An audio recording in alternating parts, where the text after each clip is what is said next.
আজি আপোনালোকে আজি ধৰ্ণা কৰাৰ যিটো উদ্দেশ্য হ'ল আমাৰ ডিচি অফিচৰ সন্মুখত কাজলগাঁও মিউনিচিপালিটি আৰু আমাৰ যিখিনি ৰাস্তাৰ যিটো কাষত আছে গজন হাঞ্জা বুলি ইয়াত মানে মাটি এলটমেণ্ট লৈছে। তো ইয়াৰ এগেইনষ্টতে আমি আজি ধৰ্ণা কাৰ্যসূচী লৈছোঁ। কাৰণ ডিষ্ট্ৰিক্ট চেণ্টাৰ সকলৰ কাৰণে আফটাৰ ক্ৰিয়েশ্যন অফ মানে BTC মানে we have 5 district among that the Chirang is a newly created district.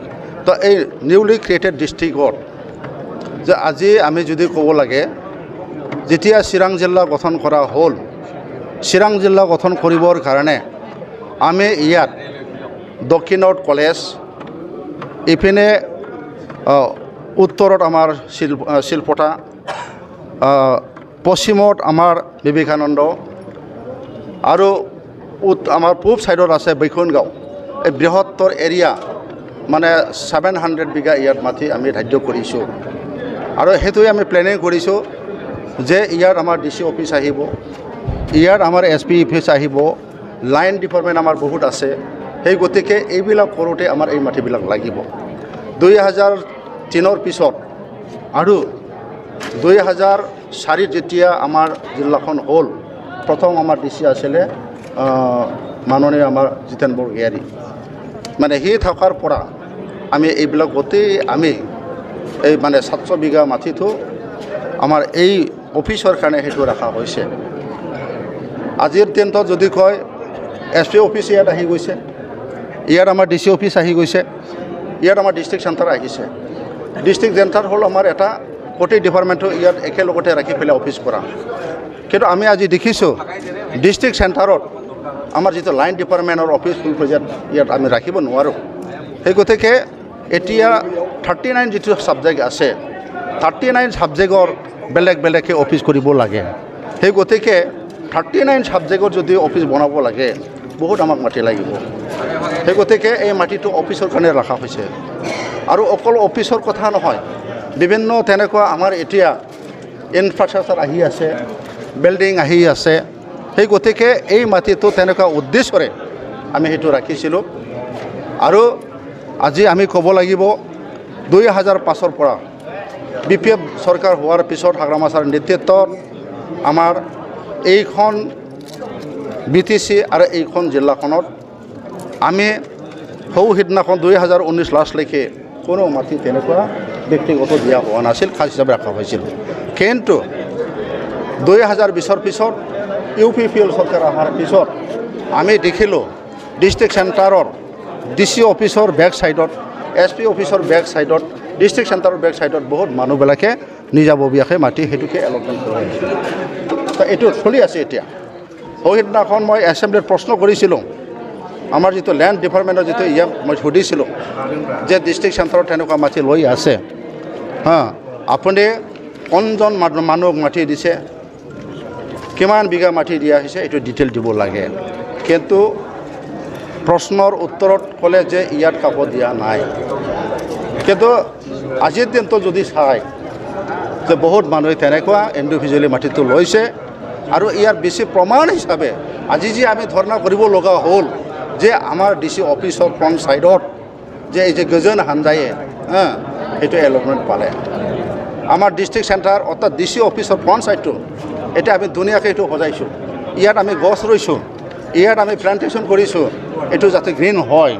আৰু এইটো আমি ক'ব লাগিব, অসমত যদি কয় চিৰাং জিলা হ'ল সকলোতকৈ আমাৰ নেশ্যনেল হাইৱে ওচৰত থকা এটা ডিষ্ট্ৰিক্ট, কমিউনিকেশ্যন ফাৰ্ষ্ট, আৰু বহুত আমাৰ ইয়াত উন্নতি হোৱাৰ চান্স আছে। সেই গতিকে উন্নতি যদি হ'ব লাগে তেতিয়াহ'লে ইয়াত আমাৰ মাটিটো লাগিব। সেই গতিকে আমি ডিষ্ট্ৰিক্ট চেণ্টাৰ এৰিয়াটো আজিৰ এই ধৰণৰ কাৰ্যসূচীত আমি সোমাইছোঁ। ডিষ্ট্ৰিক্ট চেণ্টাৰৰ ভিতৰত উইদিন দ্য কেম্পাছ যাতে ইয়াত মধ্যে মধ্যে মাটি নলয়, ইয়াত যাতে মানে দালালি কৰিব নোৱাৰে। আৰু আজি আমি বেছি দুখ পাইছোঁ যে যিহেতু গজন হাঞ্জায়ে আমাৰ DCৰ সন্মুখতে যিটো আমি ধুনীয়াকৈ এই পথাৰখন ৰাখিছোঁ, এইটো মানে কিবা মানে এলটমেণ্ট পাইছে। চক্ৰান্ত আমি এইটোৱে ক'ম, এতিয়া যি চৰকাৰ আছে চৰকাৰে এইটো এলটমেণ্ট দিব নালাগিছিল। চিধা প্ৰশ্নৰ উত্তৰ যদি কয় এলটমেণ্ট কৰি দিছে পিটিচি চৰকাৰে ভাবিব লাগিছিল যে ডিষ্ট্ৰিক্ট চেণ্টাৰ চৰকাৰটো বেলেগ বেলেগ হ'ব পাৰে BPF চৰকাৰ আহিব পাৰে UPP চৰকাৰ আহিব পাৰে বেলেগ বেলেগ চৰকাৰ আহিব পাৰে কিন্তু এইটো এটা ৰাজহুৱা এটা আমাৰ কি জাগা না আমিতো পালোঁ আজি BTC পালে BTC বাকীৰ সকলৰো মানে কি কষ্টৰ বিনিময়ত আমি BTCখন পাইছোঁ BTC পোৱাৰ পিছত 4খন জিলা এতিয়া 5খন জিলা আমি পালোঁ আৰু এই জিলাখন কিহৰ কাৰণে ৰাইজৰ কাৰণে আৰু জিলাখনৰ বা এই অঞ্চলৰ যিখিনি মাটি আছে আশে পাশে এইটো ৰাইজৰ কাৰণে এইটো যদি যধে মধে যদি লৈ থাকে তে কেনেকৈ হ'ব দুখ লগা আছেতো কাগজ আছে এতিয়া আপোনাৰ হোৱাটছআপত আপোনালোকে পাব মানে এলটমেণ্ট তো গজন হাঞ্জা এইটো আছে আজিতো মই হিচাপ খুজিছিলোঁ কিমান মাটি দিয়া হৈছে মানুহ হিচাপে আৰু কিমান বিঘা দিয়া হৈছে মই লিষ্ট বিচাৰিছিলোঁ এছেম্বলিত কিন্তু মোকতো দিয়া নাই বুলি কৈছে প্ৰশ্নৰ এনচাৰত সেইটো দিয়া হৈছে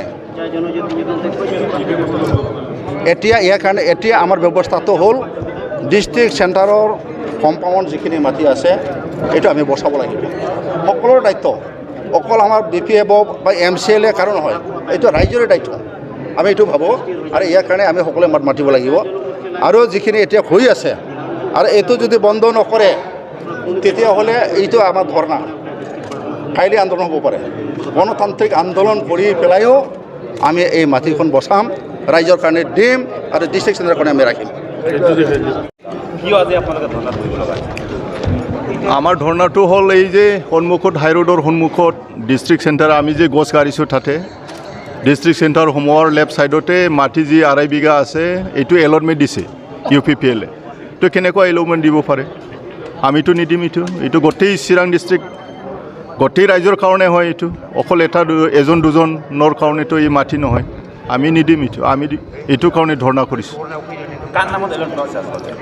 কিবা বোলে এই গজন NGO কিবা এটা বনাইছে এইটোতো বনাব পাৰে গজন হাঞ্জা বনাব পাৰে আমিও বনাব পাৰে আপোনালোকেও বনাব পাৰে যদি ময়ো গ্ৰুপ বনাই পেলাই ময়ো যদি আবেদন কৰে মোকো যদি দিয়ে ময়ো অহাকালি যাম নেকি এনেকুৱা হ'ব না গোটেই বস্তুটো তো ভৱিষ্যত কি হ'ব আমাৰ প্ৰজন্মৰ ভৱিষ্যত কি হ'ব এইটোতো ৰাইজৰ প্ৰপাৰ্টি গোটেই চিৰাং ডিষ্ট্ৰিক্টৰ প্ৰপাৰ্টি ইয়াতে আছে district centre DC office SP office সকলোৰ কাৰণে হয় সব জাতিৰ কাৰণে হয় এটা জাতি এটা পাৰ্টিৰ কাৰণে নহয় এইটো সকলোৰ কাৰণে হয় মই আহ্বান বনাইছোঁ ইমিডিয়েট এইটো কেঞ্চেল কৰিব লাগে যি এলটমেণ্ট দিছে কেঞ্চেল কৰিব লাগে আৰু আমাৰ DC মহোদয় মই অনুৰোধ জনাইছোঁ ইনিচিয়েটিভ লৈ পেলাই সোনকালে আমিতো মেমৰেণ্ডাম দিম এই মেমৰেণ্ডামটো আমি কপি বহুত মানুহক দিছোঁ ডাঙৰ মানুহবিলাকক দিছোঁ আমি পাব্লিক ৰিপ্ৰেজেণ্টেটিভবিলাকক দিছোঁ BTC প্ৰশাসনক দিছোঁ কেঞ্চেল নকৰিলে আমি আৰু ৰাইজক আহ্বান জনাম যে বন্ধ এই ধৰ্ণাটো হৈ থাকিব ধৰ্ণা হৈয়ে থাকিব যেতিয়ালৈকে কিবা নহয় তেতিয়ালৈকে আন্দোলন চলিব এইটো